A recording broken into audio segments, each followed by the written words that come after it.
Jane Eyre by Charlotte Bronte. Chapter 23. A splendid midsummer shone over England. Skies so pure, suns so radiant as were then seen in long succession, seldom favor even singly our wave-girt land. It was as if a band of Italian days had come from the south, like a flock of glorious passenger birds, and lighted to rest them on the cliffs of Albion. The hay was all got in. The fields round Thornfield were green and shorn, the roads white and baked. The trees were in their dark prime. Hedge and wood, full-leaved and deeply tinted, contrasted well with the sunny hue of the cleared meadows between. On Midsummer Eve, Adele, weary with gathering wild strawberries in Hay Lane half the day, had gone to bed with the sun. I watched her drop asleep, and when I left her I sought the garden. It was now the sweetest hour of the 24. Day its fervid fires had wasted, and dew fell cool on panting plain and scorched summit. Where the sun had gone down in a simple state, pure of the pomp of clouds, spread a solemn purple, burning with the light of red jewel and furnace flame at one point, on one hill peak, and extending high and wide, soft and still softer, over half heaven. The east had its own charm, or fine deep blue, and its own modest gem, a casino and solitary star. Soon it would boast the moon, but she was yet beneath the horizon. I walked a while on the pavement, but a subtle, well-known scent, that of a cigar, stole from some window. I saw the library casement open a handbreadth. I knew I might be watched thence, so I went apart into the orchard. No nook in the grounds more sheltered and more Eden-like. It was full of trees, it bloomed with flowers. A very high wall shut it out from the court on one side, on the other a beech avenue screened it from the lawn. At the bottom was a sunk fence. Its sole separation from lonely fields, a winding walk bordered with laurels and terminating in a giant horse-chestnut, circled at the base by a seat, led down to the fence. Here one could wander unseen. While such honey-dew fell, such silence reigned, such gloaming gathered, I felt as if I could haunt such shade forever. But in threading the flower and fruit parterres at the upper part of the enclosure, enticed there by the light the now rising moon cast on this more open quarter, my step is stayed. Not by sound, not by sight, but once more by a warning fragrance. Sweetbriar and southern wood, jasmine, pink, and rose have long been yielding their evening sacrifice of incense. This new scent is neither of shrub nor flower. It is, I know it well, it is Mr. Rochester's cigar. I look round and I listen. I see trees laden with ripening fruit. I hear a nightingale warbling in a wood half a mile off. No moving form is visible, no coming step audible, but that perfume increases. I must flee. I make for the wicket leading to the shrubbery, and I see Mr. Rochester entering. I step aside into the ivy recess. He will not stay long. He will soon return whence he came, and if I sit still, he will never see me. But no, eventide is as pleasant to him as to me, and this antique garden as attractive, and he strolls on, now lifting the gooseberry tree branches to look at the fruit, large as plums with which they are laden, now taking a ripe cherry from the wall, now stooping towards a knot of flowers, either to inhale their fragrance or to admire the dew beads on their petals. A great moth goes humming by me. It alights on a plant at Mr. Rochester's foot. He sees it, and bends to examine it. Now he has his back towards me, thought I, and he is occupied too. Perhaps if I walk softly, I can slip away unnoticed. I trode on an edging of turf that the crackle of the pebbly gravel might not betray me. He was standing among the beds at a yard or two distant from where I had to pass. The moth apparently engaged him. I shall get by very well, I meditated. As I crossed his shadow, thrown long over the garden by the moon, not yet risen high, he said quietly, without turning, "Jane, come and look at this fellow." I had made no noise. He had not eyes behind. Could his shadow feel? I started at first, and then I approached him. "Look at his wings," said he. "He reminds me rather of a West Indian insect. One does not often see so large and gay a night rover in England. There, he has flown." The moth roamed away. I was sheepishly retreating also, but Mr. Rochester followed me, and when we reached the wicket, he said, "Turn back. On so lovely a night it is a shame to sit in the house, and surely no one can wish to go to bed while sunset is thus at meeting with moonrise. It is one of my faults that though my tongue is sometimes prompt enough at an answer, there are times when it sadly fails me in framing an excuse, and always the lapse occurs at some crisis, when a facile word or plausible pretext is specially wanted to get me out of painful embarrassment. I did not like to walk at this hour alone with Mr. Rochester in the shadowy orchard, but I could not find a reason to allege for leaving him. I followed with lagging step, and thoughts busily bent on discovering a means of extrication. But he himself looked so composed, and so grave also, I became ashamed of feeling any confusion. The evil, if evil existent or prospective there was, seemed to lie with me only. His mind was unconscious and quiet. "Jane," he recommenced, as we entered the laurel walk, and slowly strayed down in the direction of the sunk fence and the horse-chestnut. "Thornfield is a pleasant place in summer, is it not?" "Yes, sir." "You must have become in some degree attached to the house. You, who have an eye for natural beauties, and a good deal of the organ of adhesiveness?" "I am attached to it, indeed." "And though I don't comprehend how it is, I perceive you have acquired a degree of regard for that foolish little child Adele, too, and even for simple Dame Fairfax?" "Yes, sir, in different ways I have an affection for both." "And would be sorry to part with them?" "Yes." "Pity," he said, and sighed and paused. "It is always the way of events in this life," he continued presently. "No sooner have you got settled in a pleasant resting place than a voice calls out to you to rise and move on, for the hour of repose is expired." "Must I move on, sir?" I asked. "Must I leave Thornfield?" "I believe you must, Jane." "I am sorry, Janet, but I believe indeed you must." This was a blow, but I did not let it prostrate me. "Well, sir, I shall be ready when the order to march comes." "It is come now. I must give it tonight." "Then you are going to be married, sir?"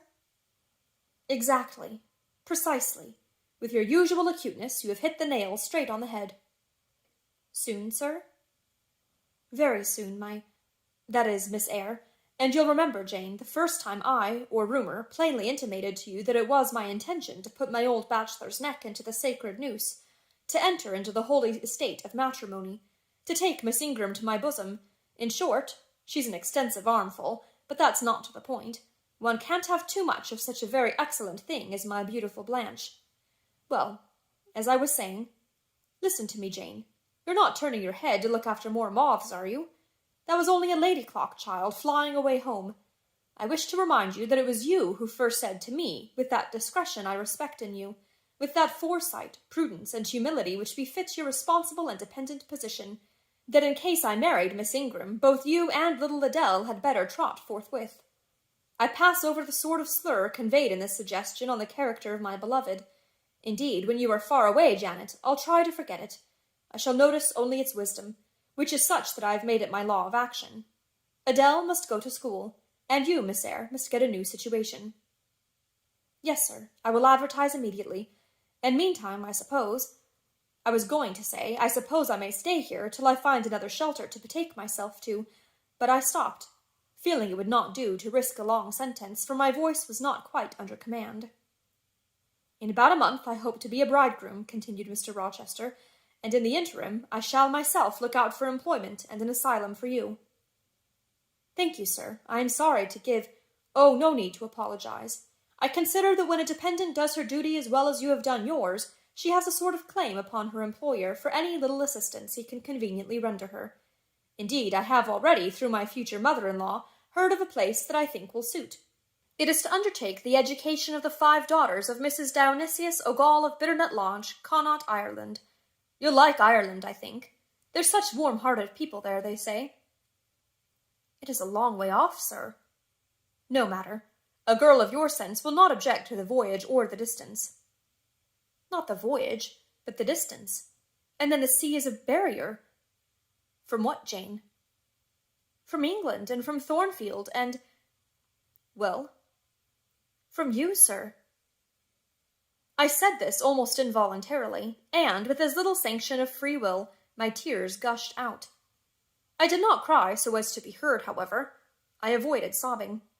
The thought of Mrs. Ogal and Bitternut Lodge struck cold to my heart, and colder the thought of all the brine and foam, destined, as it seemed, to rush between me and the master at whose side I now walked, and coldest the remembrance of the wider ocean. Wealth, caste, custom intervened between me and what I naturally and inevitably loved. "It is a long way," I again said. "It is, to be sure, and when you get to Bitternut Lodge, Connaught, Ireland, I shall never see you again, Jane. That's morally certain. I never go over to Ireland, not having myself much of a fancy for the country. We've been good friends, Jane, have we not?" "Yes, sir." "And when friends are on the eve of separation, they like to spend the little time that remains to them close to each other. Come, we'll talk over the voyage and the parting quietly half an hour or so, while the stars enter into their shining life up in heaven yonder. Here is the chestnut tree. Here is the bench at its old roots. Come, we will sit there in peace tonight, though we should never more be destined to sit there together." He seated me and himself. "It is a long way to Ireland, Janet, and I am sorry to send my little friend on such weary travels. But if I can't do better, how is it to be helped? Are you anything akin to me, do you think, Jane?" I could risk no sort of answer by this time. My heart was still. "Because," he said, "I sometimes have a queer feeling with regard to you, especially when you are near me, as now. It is as if I had a string somewhere under my left ribs, tightly and inextricably knotted to a similar string situated in the corresponding quarter of your little frame, and if that boisterous channel and 200 miles or so of land come broad between us, I'm afraid that cord of communion will be snapped, and then I've a nervous notion I should take to bleeding inwardly. As for you, you'd forget me." "That I never should, sir, you know." Impossible to proceed. "Jane, do you hear that nightingale singing in the wood? Listen." "I'm listening." I sobbed convulsively, for I could repress what I endured no longer. I was obliged to yield, and I was shaken from head to foot with acute distress. When I did speak, it was only to express an impetuous wish that I had never been born, or never come to Thornfield. "Because you were sorry to leave it?" The vehemence of emotion, stirred by grief and love within me, was claiming mastery, and struggling for full sway, and asserting a right to predominate, to overcome, to live, rise, and reign at last. Yes, and to speak. "I grieve to leave Thornfield. I love Thornfield. I love it because I have lived in it a full and delightful life, momentarily at least. I have not been trampled on. I have not been petrified. I have not been buried with inferior minds and excluded from every glimpse of communion with what is bright and energetic and high. I have talked face to face with what I reverence, with what I delight in, with an original, a vigorous, and expanded mind. I have known you, Mr. Rochester, and it strikes me with terror and anguish to feel I absolutely must be torn from you forever. I see the necessity of departure, and it is like looking on the necessity of death." "Where do you see the necessity?" he asked suddenly. "Where? You, sir, have placed it before me." "In what shape?" "In the shape of Miss Ingram, a noble and beautiful woman, your bride." "My bride? What bride? I have no bride." "But you will have." "Yes, I will. I will." He set his teeth. "Then I must go. You have said it yourself." "No, you must stay. I swear it, and the oath shall be kept." "I tell you I must go," I retorted, roused to something like passion. "Do you think I can stay to become nothing to you? Do you think I am an automaton, a machine without feelings, and can bear to have my morsel of bread snatched from my lips and my drop of living water dashed from my cup? Do you think because I am poor, obscure, plain, and little, I am soulless and heartless? You think wrong. I have as much soul as you, and full as much heart. And if God had gifted me with some beauty and much wealth, I should have made it as hard for you to leave me as it is now for me to leave you. I am not talking to you now through the medium of custom, conventionalities, or even of mortal flesh. It is my spirit that addresses your spirit, just as if both had passed through the grave, and we stood at God's feet equal, as we are." "As we are," repeated Mr. Rochester. "So," he added, enclosing me in his arms, gathering me to his breast, pressing his lips on my lips. "So, Jane." "Yes, so, sir," I rejoined, "and yet not so, for you are a married man, or as good as a married man, and wed to one inferior to you, to one with whom you have no sympathy, whom I do not believe you truly love, for I have seen and heard you sneer at her. I would scorn such a union. Therefore I am better than you. Let me go." "Where, Jane? To Ireland?" "Yes, to Ireland. I've spoken my mind, and can go anywhere now." "Jane, be still. Don't struggle so, like a wild, frantic bird that is rending its own plumage in its desperation. I am no bird, and no net ensnares me. I am a free human being with an independent will which I now exert to leave you." Another effort set me at liberty, and I stood erect before him. "And your will shall decide your destiny," he said. "I offer you my hand, my heart, and a share of all my possessions." "You play a farce which I merely laugh at." "I ask you to pass through life at my side, to be my second self and best earthly companion. For that fate you have already made your choice, and must abide by it. Jane, be still a few moments. You are overexcited. I will be still too." A waft of wind came sweeping down the laurel walk, and trembled through the boughs of the chestnut. It wandered away, away, to an indefinite distance. It died. The nightingale's song was then the only voice of the hour. In listening to it, I again wept. Mr. Rochester sat quiet, looking at me gently and seriously. Some time passed before he spoke. He at last said, "Come to my side, Jane, and let us explain and understand one another." "I will never again come to your side. I am torn away now, and cannot return." "But, Jane, I summon you as my wife. It is you only I intend to marry." I was silent. I thought he mocked me. "Come, Jane, come hither. Your bride stands between us." He rose, and with a stride reached me. "My bride is here," he said, again drawing me to him, "because my equal is here, and my likeness. Jane, will you marry me?" Still I did not answer, and still I writhed myself from his grasp, for I was still incredulous. "Do you doubt me, Jane?" "Entirely." "You have no faith in me?" "Not a whit." "Am I a liar in your eyes?" he asked passionately. "Little skeptic, you shall be convinced. What love have I for Miss Ingram? None, and that you know. What love has she for me? None, as I have taken pains to prove.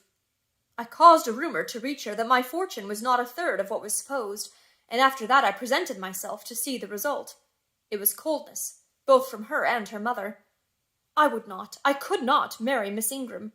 You strange, you almost unearthly thing, I love as my own flesh. You, poor and obscure and small and plain as you are, I entreat to accept me as a husband." "What, me?" I ejaculated, beginning in his earnestness, and especially in his incivility, to credit his sincerity. "Me, who have not a friend in the world but you, if you are my friend, not a shilling but what you have given me? You, Jane, I must have you for my own, entirely my own. Will you be mine? Say yes quickly." "Mr. Rochester, let me look at your face. Turn to the moonlight." "Why?" "Because I want to read your countenance. Turn." "There. You will find it scarcely more legible than a crumpled, scratched page. Read on. Only make haste, for I suffer." His face was very much agitated and very much flushed, and there were strong workings in the features, and strange gleams in the eyes. "Oh, Jane, you torture me," he exclaimed. "With that searching and yet faithful and generous look, you torture me." "How can I do that? If you are true, and your offer real, my only feelings to you must be gratitude and devotion. They cannot torture." "Gratitude!" he ejaculated, and added wildly, "Jane, accept me quickly. Say, Edward, give me my name. Edward, I will marry you." "Are you in earnest? Do you truly love me?